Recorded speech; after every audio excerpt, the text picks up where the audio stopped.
Un trait était tiré sur le Seeberg, mais le trajet du retour nous réservait encore des surprises hors du commun.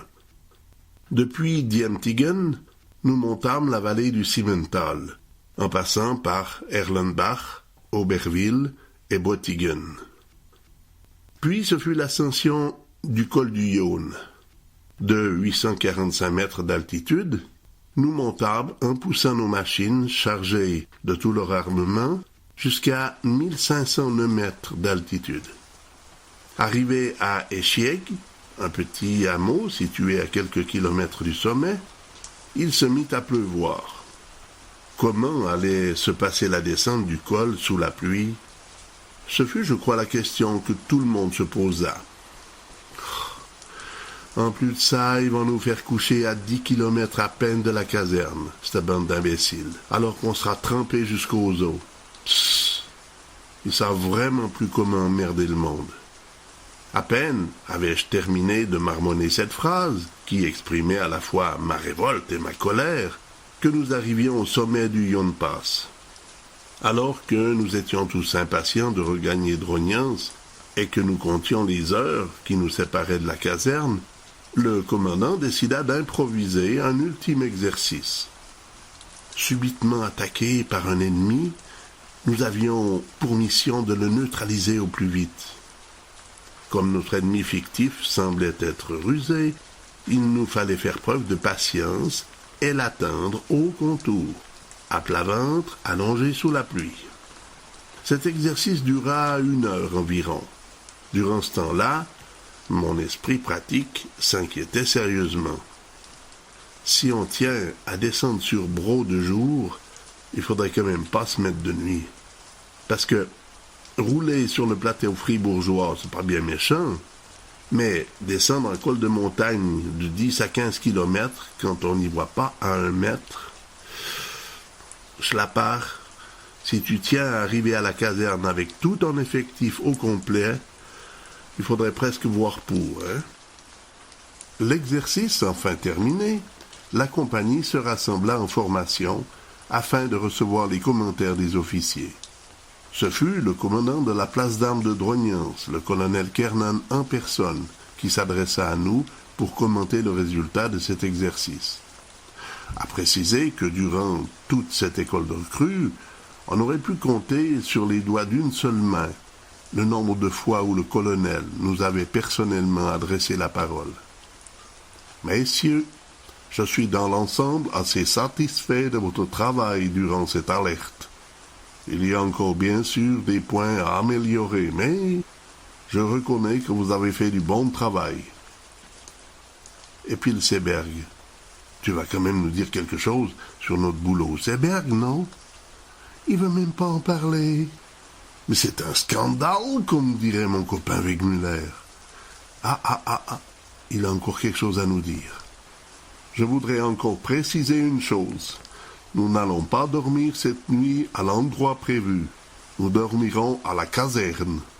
Sans doute avec 1 heure ou 2 de retard, mais je pense qu'il est plus raisonnable, à voir dans quel état vous êtes, de dormir au chaud. Alors là, il m'épate. Comme dirait Louis de Funès, il m'épate. Si notre colonel cherchait l'estime de ses hommes, il venait de la trouver. Puis nous nous préparâmes en vue de la descente. Fin mai, nous étions encore loin d'être en plein été, et la descente allait donc être fraîche. Une fois de plus, grand-maman, qui était prévoyante, m'avait acheté, pour aller m'entraîner lorsqu'il pleuvait, un pantalon ainsi qu'une veste de nylon plastifiée, doublée et renforcée. J'enfilai donc cette combinaison sous ma tenue d'assaut, et la plongée sur Bro commença. La première partie de la descente se déroula fort bien. Nous conservions 5 à 10 mètres d'espace entre nous, et tout allait bien. À mi-chemin, entre le sommet du col et le village de Yonne, à l'endroit où l'inclinaison de la pente était à son plus fort, mon torpedo, mon frein adapté aux pédales, devint soudain très sensible. Je me servais pourtant de mon système de freinage comme on nous l'avait enseigné. En effet, le seul point vulnérable de ces machines à l'armée étaient les freins. Pour éviter qu'il ne chauffe, il était nécessaire d'utiliser simultanément le frein avant, le frein arrière, puis le torpedo. Malgré mes précautions, mon torpedo était devenu si sensible qu'avec une seule pression de la main, j'aurais pu bloquer la roue arrière. Soudain, ce fut l'incident inévitable. Mon torpedo, s'étant dilaté sous l'effet de la chaleur, finit par se bloquer et de ce fait entraîna avec lui les pédales comme le font les pignons fixes sur les roues de course. Sans que je n'aie plus aucun contrôle, mes pédales se mirent à tourner à la même vitesse que les roues de ma machine. Notre vitesse à ce moment-là était de 40 ou 50 km à l'heure. Je n'avais donc plus de frein, le frein arrière n'ayant jamais bien fonctionné, le plot du frein avant, composé d'un alliage de caoutchouc et de je ne sais quoi, fondant à la vitesse d'une plaque de beurre sur un radiateur, ma seule solution d'urgence était de crier pour alerter le caporal et les copains qui étaient devant moi. « Attention, attention, attention, mes freins ont lâché! Laissez-moi passer, je peux plus m'arrêter !» Pour tenter de parvenir à m'arrêter, je m'assis sur ma barre centrale et ma mitrailleuse pour freiner du mieux que je pouvais à l'aide de mes souliers. Les souliers militaires de l'armée suisse sont aussi réputés que plusieurs autres pays européens nous en achètent pour équiper leur propre armée. Mais cette référence n'empêchait pas pour autant mes semelles de s'user aussi vite que le plot de mon frein avant. Je sentais le frottement de l'asphalte à travers mes souliers et mes pieds commençaient à devenir brûlants. Tout en essayant d'éviter les copains, je parvins enfin à immobiliser totalement ma machine contre une bordure en béton à l'extrême gauche de la chaussée. En jetant un regard derrière cette bordure de 10 cm de haut, je pouvais m'apercevoir que si elle ne m'avait pas arrêté, j'aurais inévitablement terminé ma course au fond d'une falaise de 15 à 20 mètres de profondeur. Une fois de plus, Dieu était à mes côtés, et ce n'était pas mon heure. À partir de ce moment-là, il ne me restait plus qu'à attendre le véhicule militaire de la mécanique qui suivait la compagnie. Après que je l'eus arrêté, j'embarquai ma machine et ma mitrailleuse à son bord.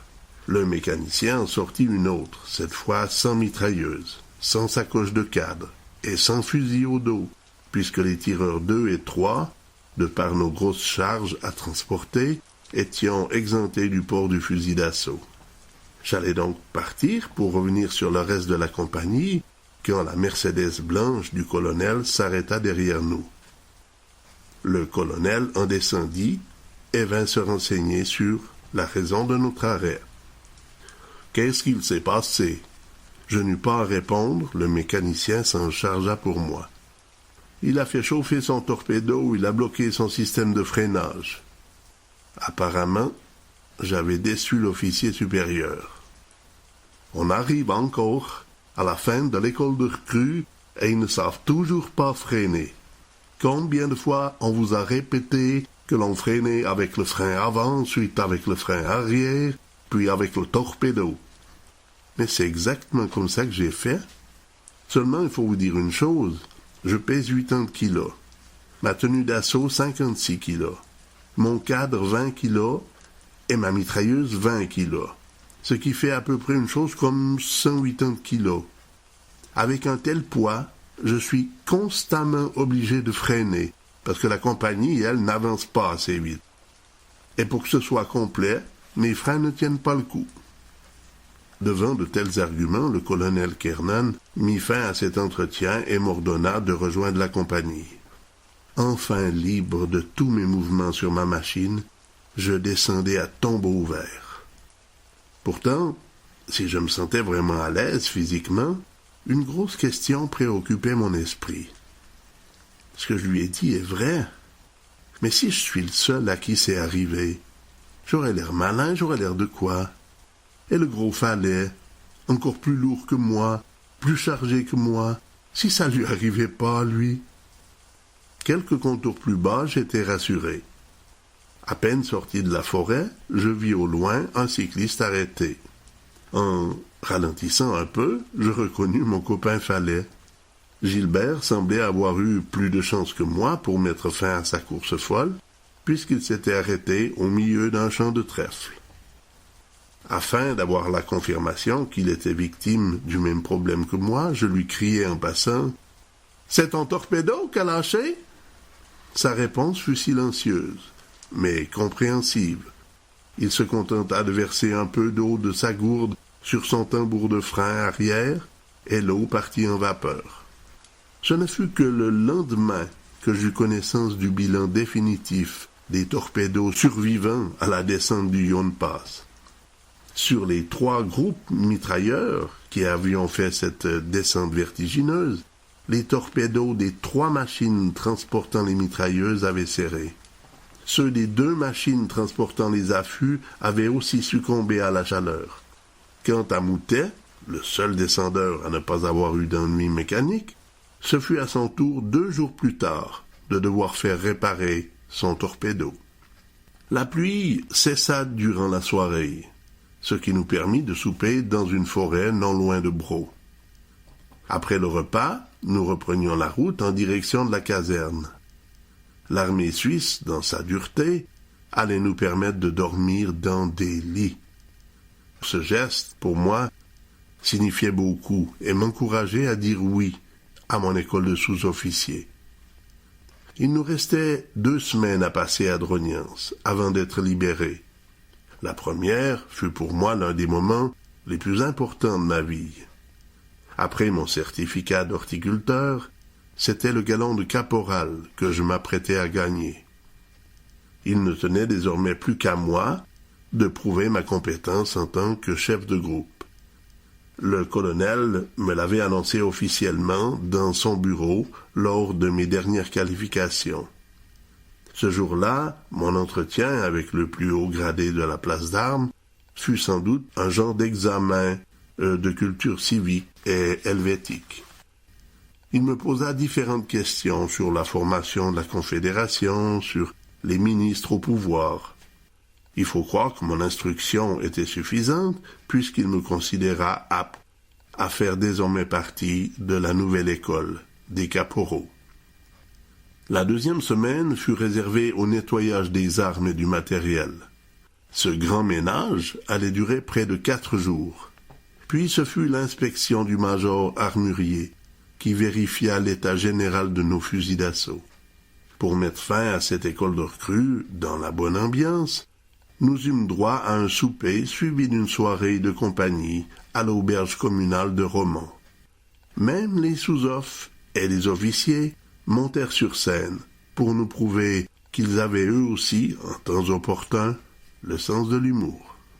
Le samedi 7 juin au matin, ce fut les adieux amicaux. Toute la compagnie sur un rang, le colonel Kernan allait prouver, en plus d'être un bon officier, qu'il savait aussi être un homme avec du savoir-vivre, en nous serrant la main. Une nouvelle cuvée de cyclistes allait envahir la Suisse. La relève du printemps 1975 était assurée.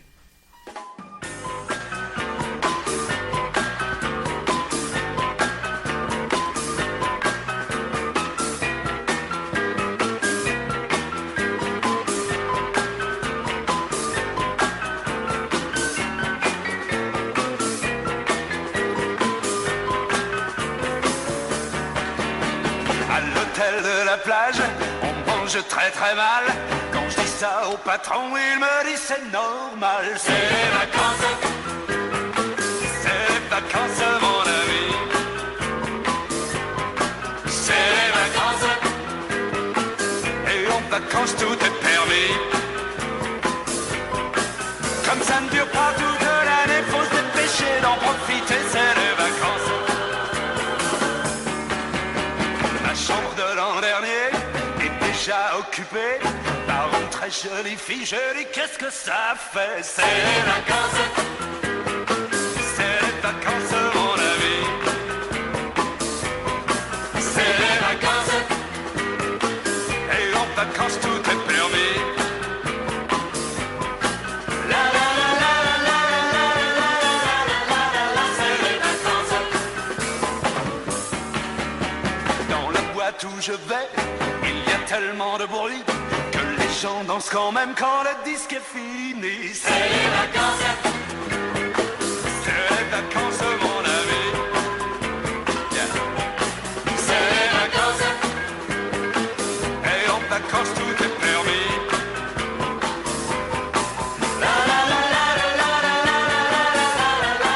C'est les vacances.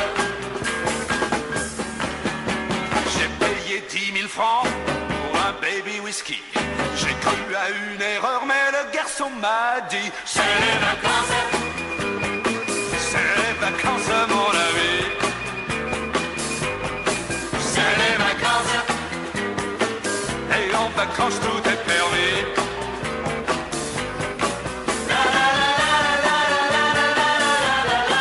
C'est les vacances. Tous les dimanches soirs, les chats rentrent à Paris. Et moi pendant ce temps-là, je fais danser leurs souris. C'est les vacances, c'est les vacances mes amis. C'est les vacances, et en vacances tout est permis.